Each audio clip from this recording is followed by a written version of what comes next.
Evergreen কর্তৃক আয়োজিত আজকের পিঠা এবং সাংস্কৃতিক সন্ধ্যা সেলিম সাহেব এবং তার অর্ধাঙ্গিনী আসমা সুলতানা শিল্পীর আয়োজনে আমাদেরকে সকলকে এবং এপার বাংলা ওপার বাংলার সকলকে তারা সম্পৃক্ত করেছেন গান, কবিতা, নৃত্য এবং খাদ্য, নানাবিধ খাদ্যের মাধ্যমে।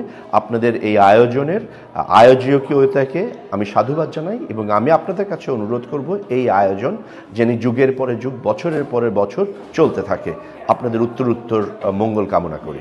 পিঠা উৎসব এবং সাংস্কৃতিক সন্ধ্যা এবং এভারগ্রিনের পক্ষ থেকে আমি একজন অর্গানাইজার হিসেবে সবাইকে অনেক শুভেচ্ছা এবং স্বাগতম।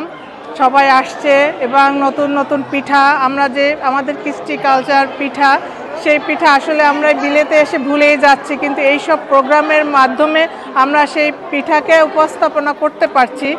এই জন্য আমাদের জেনারেশন যারা, ওরা তো ভুলেই গেছে বলতে গেলে, সেটা আমরা এই অনুষ্ঠানের মাধ্যমে ওরা জানতে পারছে। এইটাই হলো আমাদের সার্থকতা।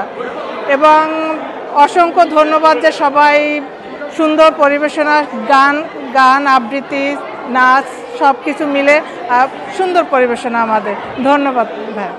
অনেক অনেক ধন্যবাদ পাপু ভাইকে। বিশেষ করে ধন্যবাদ জানাচ্ছি যে বাংলাদেশ থেকে, শুধু বাংলাদেশ থেকে এসে আমাদের এই অনুষ্ঠানে জয়েন করেছেন এবং আমাদের সুন্দর সুন্দর গান পরিবেশন করেছেন।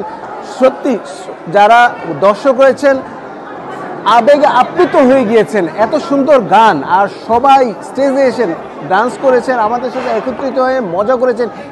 এইসব আনন্দ দেখে আমি আসলে আপ্লুত হয়ে গেছি।